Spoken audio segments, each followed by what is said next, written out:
Bom dia, meu nome é Wellington Barros Martins. Estou gravando esse vídeo como requisito parcial para aprovação na matéria de hidrologia. Hidrologia e drenagem urbana, uma análise sobre a enxurrada ocorrida em São Lourenço do Sul, no Rio Grande do Sul. Atualidade e efeitos climáticos. Odiernamente, o efeito estufa e aquecimento global descontrolados têm contribuído para eventos climáticos cada vez mais extremos no planeta. Então, né, gente, a gente sabe que o lançamento de gases, principalmente o gás carbônico, por indústrias, maquinários pesados e principalmente os automóveis do dia a dia, né, os carros de passeio, contribui muito para o efeito estufa, que é um processo natural, essencial para a vida até, mas acaba intensificando ele a um ponto em que o aquecimento acaba ocorrendo aí um aquecimento global e desestruturando algumas características meteorológicas, fazendo com que mais eventos climáticos como chuvas muito fortes, ou então secas muito fortes, furacões, entre outros, apesar que no Brasil não se tem relatos de furacões, mas em outras áreas do mundo acaba aumentando isso, furacões, tsunami. Enxurrada de São Lourenço do Sul, Rio Grande do Sul, em 2011. Esse cenário de eventos climáticos extremos, juntamente com a falta de drenagem urbana e rural adequada, se mostraram em 2011 como fatores principais na atípica enxurrada ocorrida na cidade gaúcha de São Lourenço do Sul. Então, né, gente, São Lourenço do Sul, no Rio Grande do Sul, lá em 2011, passou por uma chuva muito forte, muito forte. Em poucas horas foram centenas de milímetros, cerca de 300 milímetros. E acaba que o sistema de drenagem da cidade, infelizmente, não conseguiu suportar toda essa quantidade de água pluvial e acabou tendo aí uma enxurrada que destruiu boa parte da cidade, deixou cerca de 20 mil pessoas desabrigadas e alguns mortos. Até tem uma imagem capturada poucas horas depois da tragédia. Drenagem urbana. Devido a isso, acontecimentos como esse que eu citei, nota-se que é imprescindível o bom desenvolvimento de drenagens urbanas, como a manutenção adequada de bueiros e outros sistemas artificiais de escoamento de águas pluviais, bem como o descarte correto de lixos sólidos e, quando possível, o planejamento de expansão da cidade de acordo com seu relevo e cursos d'água. Então, nesse sentido, a gente vê que, por exemplo, lá no que ocorreu no Rio Grande do Sul, em São Lourenço, foi que uma grande quantidade de chuva exorbitante, que foi o fenômeno principal da catástrofe, associado com a falta de manutenção de bueiros, que já começou a água passar pelos lugares errados, ao invés de ir por caminhos subterrâneos construídos artificialmente, a água já foi por cima das ruas mesmo. E associado também com a falta de drenagem dos sistemas rurais, que tem um arroio lá nessa cidade de São Lourenço do Sul, que devido ao assoreamento, ele não suportou também a quantidade de água que lhe foi imposta e ele acabou transbordando. E como ele passa no meio da cidade, acabou fazendo um estrago ainda maior.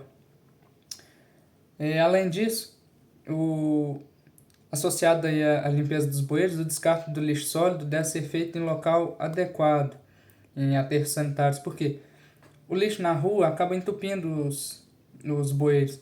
E a prefeitura, por mais que tenha bons profissionais e um bom investimento na limpeza e manutenção de bueiros, acaba que não dá conta. Se ninguém contribuir, acaba que fica muito complicado fazer isso. Além disso, temos também que visar o planejamento antecipado da cidade de maneira que sua expansão seja feita de acordo com o relevo do terreno, respeitando o relevo e os cursos d'água, a fim de evitar o que acontece em Belo Horizonte, por exemplo, que o projeto de Belo Horizonte foi inspirado em novas tendências da época de construção de cidades, como Paris, Washington, entre outras. E para ficar mais parecido, mais estético, foi feito baseado nessas cidades sem respeitar os cursos d'água e o relevo. Aí o que acontece? Qualquer chuva que acontece em Belo Horizonte, acaba que ocorre alagamentos praticamente sem sentido. Reflexo da drenagem rural nos meios urbanos. Tão importante quanto a drenagem urbana, também é necessário se tentar a capacidade de drenagem e escoamento em meio rural, como capacidade de infiltração de água no solo e cursos d'água desobstruídos e livres de assoreamento. Então é como eu falei, que aconteceu também lá na catástrofe de São Lourenço do Sul. A drenagem urbana, sim, muito importante, uma das mais importantes, mas a drenagem de água pluvial rural é tão importante quanto, se não mais importante. Por quê? Quando se tem o assoreamento do rio, que ocorre aí por erosão, pelo desmatamento, porque as matas, além de ajudar na infiltração de água do solo, pois as raízes funcionam como microcanais para a água infiltrar ali, elas também evitam a erosão, elas não deixam aquele grande acúmulo de água passar e ir levando areia para o fundo dos rios. E fazendo isso, quando acontece o soneamento dos rios, é o principal canal, o principal meio da água de escoar dali, e quando está assoreado, acaba que transborda e pode acontecer mais coisas indesejadas, mais catástrofes. Conclusão. Devido a tudo que foi supracitado, é notório que medidas devem ser tomadas para um melhor drenamento urbano dentre elas. Limpeza e manutenção dos sistemas artificiais de drenagem urbana, como eu já havia falado. Planejamento e expansão urbana respeitando os relevos e cursos d'água, como eu também já havia citado, que é preciso fazer um planejamento respeitando os cursos naturais de água, porque se eles naturalmente são ali, é porque é o melhor lugar para eles ficarem. Então, não adianta os engenheiros tentarem desviar muito os cursos de água, é melhor respeitar, que fica algo bem mais garantido. Cuidados com o desmatamento para melhor infiltração de águas pluviais no solo e paralisação da erosão e assoreamento dos rios em áreas rurais. Como também eu já havia citado, mata ciliar e mata nos morros também são imprescindíveis para um bom drenamento rural e contribuem também para o drenamento urbano. Por quê? Infiltrando mais água ali nos microcanais que as raízes fazem para a água infiltrar, diminui o volume de água que vai chegar lá no rio, no arroio, no córrego, qualquer que seja o fluxo de água. E além disso, também vai diminuir a erosão do solo, porque as árvores protegem aquela pancada que a gota de água dá no chão, as árvores reduzem a velocidade da enxurrada que está passando por ali, então não vai levar tanta areia para o fundo dos canais de água. E, por último, e não menos importante, eu arrisco afirmar que é até o mais importante, o controle da emissão de gases na atmosfera que contribuem para o efeito estufa e o aquecimento global. Por quê? A melhor forma que existe é cortar o problema pela raiz. Então, o que está acontecendo?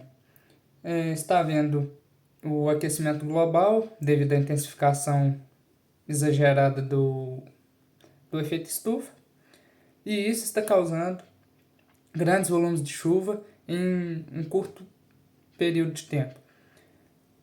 Então, se a gente, por um acaso, conseguir diminuir essa emissão de gás, por exemplo, reduzindo o número de carros a combustão que rodam aí diariamente no Brasil e no mundo, e fazer um plano para a inserção de carros elétricos, apesar de que algumas pessoas não são a favor do carro elétrico, mas procurando soluções assim para